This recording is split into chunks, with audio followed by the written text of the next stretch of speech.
രാവിലെ ആയപ്പോഴേക്കും മഴ പെയ്തൊക്കെ തോർന്നിട്ടുണ്ടായിരുന്നു. പോരാത്തതിന് ഞായറാഴ്ച ഉടനെ കടയിലും റോട്ടിലൊക്കെ ആൾക്കാർ തീരെ കുറവായി. അപ്പോഴേക്കും കുറെ വൈകിയാണെങ്കിലും ഇന്നത്തേക്ക് നമുക്ക് ആവശ്യമായിട്ടുള്ള ഐസുമായിട്ട് ഈ വണ്ടി വന്നിട്ട് ഈ രണ്ട് ഭായിമാര് കൂടി 14 ബോക്സ് ഐസാണ് നമ്മുടെ കടയിലേക്ക് ചൊരിഞ്ഞിട്ടിട്ട് പോയി. ഞായറാഴ്ച ഉടനെ ഇന്ന് നമ്മുടെ എല്ലാ കടകളും ഉച്ചവരെ പ്രവർത്തിക്കും. അതുകൊണ്ട് തന്നെ വളരെ കുറച്ച് ഐസ് മാത്രമേ ഇന്ന് ഇറക്കിയിട്ടുണ്ടായിരുന്നു. പിന്നെ രാത്രി നല്ല മഴയായിരുന്നില്ല, അതുകൊണ്ട് വൈകിയാണ് മീനും ചെമ്മീനും ഞണ്ടൊക്കെ വന്നു തുടങ്ങിയത്. ഇത് കണ്ടില്ലേ, ഒരു ചേട്ടൻ കൊണ്ടുവന്ന കരിമീനാണ് ഈ തകലയിലോട്ട് ചൊരിഞ്ഞിടുന്നത്. അതായത് രാത്രി പിടിച്ച കരിമീൻ രാവിലെയാണ് നമുക്ക് കൊണ്ടുവന്ന് തരുന്നത്. അങ്ങനെ രാവിലെ വരുന്ന മീനും ചെമ്മീനും ഞണ്ടൊക്കെ ക്ലീൻ ചെയ്യാനായിട്ട് ചാക്കോച്ചനും സീതമ്മ ചേച്ചിയും അംബിക ചേച്ചിയും റെഡി ആയിരുന്നു. ഇന്നുണ്ടായിരുന്ന നാടൻ മീനുകൾ പ്രധാനമായിട്ടും കരിമീനും കാളാഞ്ചികളും മാത്രമേ. മറ്റുള്ള ചെറുമീനുകളുടെ അവൈലബിലിറ്റി വളരെ കുറവായിരുന്നു. 34 വർഷങ്ങൾക്ക് മുമ്പ് നമ്മുടെ ഈ കട തുടങ്ങാനുള്ള കാരണം ഈ കാണാൻ നമ്മുടെ കൃഷ്ണകോട്ട പുഴ 2008 ഈ പാലം ഉദ്ഘാടനം കഴിയുന്നത്. നമ്മുടെ കടയിൽ വന്ന ആൾക്കാരാണ് കാണുന്നത്. പാലം വരുന്നതിന് മുൻപ് ബോട്ട് സർവീസ് ആയിരുന്നു ഇവിടെ. അതിനു മുൻപാകട്ടെ ചെറുവള്ളങ്ങളാണ് ആൾക്കാരെ അങ്ങോട്ടും ഇങ്ങോട്ടും കടത്തിക്കൊണ്ടിരുന്നത്. കൃഷ്ണകോട്ടയിൽ നിന്ന് ചെറുവഞ്ചിയിൽ കയറിയിട്ട് ആനാപ്പുഴയിലേക്ക് പോകുന്നത് ഞാൻ ഇപ്പോഴും ഓർക്കുന്നു. ആ ഒരു സമയത്ത് മുതൽ നമ്മുടെ കട ഇവിടെ തന്നെ ഉള്ളത്.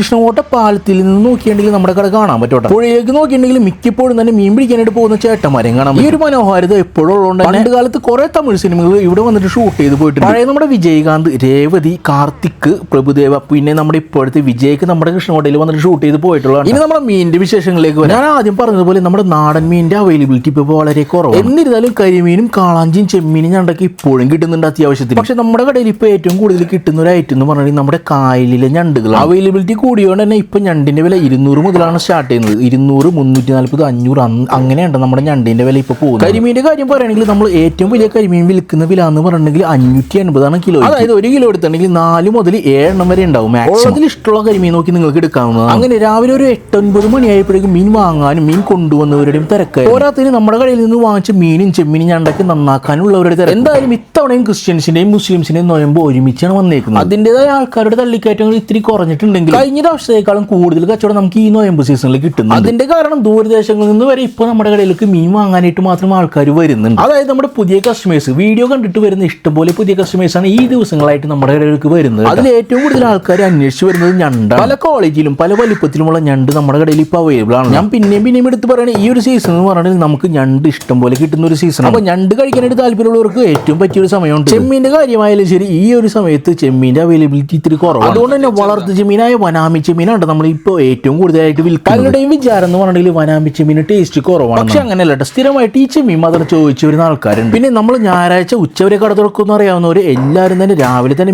മീനും ചെമ്മീനൊക്കെ വാങ്ങിക്കാനായിട്ട് വന്നിട്ടുണ്ടായിരുന്നു. പിന്നെ ചിലർ ചോദിക്കുന്നുണ്ടായിരുന്നു ഞണ്ടിനെ നമ്മൾ കെട്ടുന്നത് ഞണ്ട് നമ്മളെ കടിക്കാതിരിക്കാൻ വേണ്ടി മാത്രമാണ്. നമ്മളെ കടിക്കാതിരിക്കാൻ വേണ്ടി മാത്രമല്ല നമ്മൾ ഞണ്ടിനെ കെട്ടുന്നത്. ഞണ്ടുകൾ നമ്മൾ അങ്ങോട്ടും ഇങ്ങോട്ടും കടി കൂടാതിരിക്കാൻ വേണ്ടി കൂടിയിട്ടാണ് നമ്മൾ ഞണ്ടിനെ കെട്ടിയിടുന്നത്. കണ്ടില്ലേ, നമ്മുടെ കടയിൽ ഇന്ന് അവൈലബിൾ ആയിട്ടുണ്ടായിരുന്ന ചെമ്മീനാണ് ഈ നിരത്തി വെച്ചേക്കുന്നത്. എല്ലാം ഏറ്റവും അവസാനം കാണുന്ന ചെമ്മീനാണ് നാരഞ്ച്. ആ ചെമ്മീന്റെ അവൈലബിലിറ്റി ഇപ്പോൾ കൂടി വരുന്ന ഒരു സമയമാണ്. അതേപോലെ തന്നെ കരിമീന്റെ അവൈലബിലിറ്റിയും ഇപ്പോൾ കൂടി വരുന്നത്. കഴിഞ്ഞ ആഴ്ച വരെ നമുക്ക് വളരെ കുറച്ച് മാത്രമാണ് കരിമീൻ കിട്ടിക്കൊണ്ടിരുന്നത്. പക്ഷെ ഞാൻ നേരത്തെ പറഞ്ഞ പോലെ നമുക്ക് ഈ കഴിഞ്ഞ 2 ആഴ്ചയായിട്ട് ഏറ്റവും കൂടുതൽ കിട്ടുന്ന ഒരു ഐറ്റം എന്ന് പറഞ്ഞാൽ അത് ഞണ്ട് തന്നെ. ഒരു ദിവസം തന്നെ 150-200 കിലോയ്ക്കാണ് നമുക്ക് ഞണ്ട് വരുന്നത്. സ്ഥിരമായിട്ട് നമുക്ക് ഞണ്ട് പിടിച്ചുകൊണ്ടിരുന്ന ആൾക്കാരെ നമുക്ക് ഒരിക്കലും മടക്കാനായിട്ട് പറ്റത്തില്ല. അതുകൊണ്ട് തന്നെ എല്ലാ ഞണ്ട് നമ്മൾ കളക്ട് ചെയ്യാറ് നമ്മൾ ഹോൾസെയിലായിട്ട് കിട്ടിയ വിലക്ക് തന്നെ. അതിന് ചൂട് കാരണം കൊണ്ട് കുറെ ഞണ്ടൊക്കെ ചത്തും പോയിട്ടുണ്ട്. കാളാഞ്ചിയുടെ കാര്യം പറയുകയാണെങ്കിൽ നമ്മളിപ്പോൾ കാളാഞ്ചി വിൽക്കുന്ന വില എന്ന് പറഞ്ഞിട്ടുണ്ടെങ്കിൽ 600 രൂപയ്ക്ക്. ഈ കാണുന്നത് നമ്മുടെ വലിയ പറമ്പിലും അന്നമനടയിലുള്ള ഷോപ്പിലേക്ക് മീൻ കയറ്റി പോകുന്ന വണ്ടിയാണ്. നമ്മുടെ അന്നമനടയിലോട്ടും വലിയ പറമ്പിലോട്ടും നമ്മൾ മീൻ കയറ്റി വിടുന്ന ഒരു സമയം എന്ന് പറഞ്ഞിട്ടുണ്ടെങ്കിൽ രാവിലെ 7 മണിക്കും 7:30ക്കും ഇടയിൽ ആ 2 കടകളിലേക്കുമുള്ള മീനും ചെമ്മീനും ഞണ്ടൊക്കെ സെറ്റാക്കി വെക്കുന്ന ഒരു രംഗോട്ട് നിങ്ങൾ ഈ കണ്ടുകൊണ്ടിരിക്കുന്നത്. അപ്പോൾ അങ്ങോട്ടേക്ക് മീൻ ആവശ്യമുള്ളവർ നമ്മളെ 7 മണിക്ക് മുമ്പായിട്ട് വിളിച്ചറിയിക്കണം, വിളിച്ച് ഓർഡർ ചെയ്യണമെന്ന് ഞാൻ റിക്വസ്റ്റ് ചെയ്യും. ഇനി നിങ്ങൾ ഈ കാണാൻ പോകുന്നത് ഈ ആഴ്ചകളിലെ പല ദിവസങ്ങളിൽ നമ്മുടെ കടയിലോട്ട് വന്ന മീനും ചെമ്മീനും ഞണ്ടിന്റെ വിശേഷങ്ങൾ. മെയിനായിട്ട് പറയാനുള്ളത് ഈ ആഴ്ചകളിൽ ഈ കഴിഞ്ഞ 2 ആഴ്ചകളായിട്ട് ഞണ്ടിന്റെ അവൈലബിലിറ്റി കൂടുതലാണെന്ന് പറഞ്ഞിട്ടുണ്ടായിരുന്നു. ഇന്ത്യയിൽ കണക്കിന് ഞണ്ടുകളാണ് പണിക്കാർ ഈ ദിവസങ്ങളിൽ പിടിച്ചിട്ടുണ്ടായിരുന്നു. അതങ്ങനെയല്ല, ഞണ്ടില്ലാത്തപ്പോൾ ഒട്ടും ഉണ്ടാവില്ല. ഞണ്ട് കിട്ടുമ്പോഴാണെങ്കിൽ ഇഷ്ടം പോലെ ഇങ്ങനെ കിട്ടിക്കൊണ്ടേയിരിക്കും. നമ്മൾ കച്ചവടക്കാരെ സംബന്ധിച്ച് അത് ഇത്തിരി ബുദ്ധിമുട്ടാണെങ്കിലും ഇതൊക്കെ ബിസിനസ്സിൽ പറഞ്ഞിട്ടുള്ളത്. എക്സ്പോർട്ട് ക്വാളിറ്റി ഞണ്ടുകൾ നമ്മൾ ഇഷ്ടം പോലെ എടുക്കുന്നതാണ്. നമുക്ക് എന്തോരം കിട്ടിയാലും കുഴപ്പമൊന്നുമില്ല, നമുക്ക് കയറ്റി ഇടാനായിട്ടുള്ള മാർഗ്ഗങ്ങൾ. പക്ഷെ സാധാരണ കറി ഞണ്ടുകൾ നമുക്ക് ഇഷ്ടം പോലെ വരുമ്പോൾ നമുക്ക് അത് വിറ്റ് തീർക്കാനായിട്ട് കുറച്ച് ബുദ്ധിമുട്ടുണ്ടായിരുന്നു ഈ ദിവസങ്ങളിൽ. അതുകൊണ്ട് തന്നെ കുറെ ഞണ്ടുകൾ ചത്തുപോയിട്ട്. അതുകൊണ്ട് തന്നെ നമ്മൾ കിട്ടിയ വിലക്കും അതിനേക്കാൾ കുറഞ്ഞ വിലക്ക് നമ്മൾ ഞണ്ടുകൾ പരമാവധി വിറ്റ് തീർക്കാനുണ്ടായിരുന്നു. പക്ഷെ ഇതൊക്കെ നമ്മൾ പോസിറ്റീവായിട്ട് തന്നെയാണ് ഇപ്പോഴും എടുക്കുന്നത്. ഇങ്ങനെ നമുക്ക് ഓരോരോ പ്രതിസന്ധി ഘട്ടങ്ങൾ വരുമ്പോഴും അതിൽ നിന്നൊക്കെ നമുക്ക് ഓരോരോ പാഠങ്ങൾ പഠിക്കാനായിട്ട് പറ്റും. അല്ലെങ്കിൽ നമുക്ക് വേറൊരു വഴിക്ക് ചിന്തിച്ച് നോക്കുകയാണെങ്കിൽ നമ്മുടെ കയ്യിൽ നിന്ന് ഏറ്റവും കൂടുതൽ ഡെഡായി പോയ ഞണ്ടുകൾ എന്ന് പറഞ്ഞാൽ സാധാരണ കറി ഞണ്ടുകൾ. അതായത് 200 രൂപയ്ക്കും 340 രൂപയ്ക്കും നമ്മൾ വിൽക്കുന്ന ഞണ്ടുകൾ. പക്ഷെ ഇതിനോടൊപ്പം തന്നെ എക്സ്പോർട്ട് ക്വാളിറ്റി ഞണ്ടുകളുണ്ട്. 700, 1100 മുതൽ 3000 രൂപ വിലയുള്ള ഞണ്ടുകൾ. ആ വക ഞണ്ടുകൾക്ക് എല്ലാത്തിനും നല്ല ഡിമാൻഡുള്ള ഒരു സമയമായിരുന്നു. അതുകൊണ്ട് തന്നെ ആ ഞണ്ടുകളുടെ കാര്യത്തിൽ നമുക്ക് ഒരു ടെൻഷനേ ഉണ്ടായിരുന്നു. അങ്ങനെ നമ്മുടെ ഈ ആഴ്ചയും കടന്നു പോയിട്ട് അതോടൊപ്പം തന്നെ ഈ ആഴ്ചത്തെ നമ്മുടെ ഈ ഒരു ചെറിയൊരു വീഡിയോ ഇവിടെ വെച്ചിട്ട് വൈൻഡ് അപ്പ് ചെയ്യേണ്ടത് നമ്മൾ. അപ്പോൾ അടുത്ത വീഡിയോ വീഡിയോ ആയിട്ട് വരുന്നവരെ എല്ലാവരോടും ബായ് പറയാം. അതിനോടൊപ്പം തന്നെ ഈ വീഡിയോ ഇതുവരെ കണ്ടിരുന്ന എല്ലാവരോടും വലിയൊരു താങ്ക്സ്. അപ്പോൾ എന്തെങ്കിലും തെറ്റുകളും കുറവുകളൊക്കെ ഉണ്ടെങ്കിൽ നമ്മൾ കമന്റ് ചെയ്തിട്ട് അറിയിക്കുക. അപ്പോൾ എന്തായാലും അടുത്ത വീഡിയോ ആയിട്ട് എത്രയും പെട്ടെന്ന് തന്നെ നമ്മൾ വരാട്ടോ.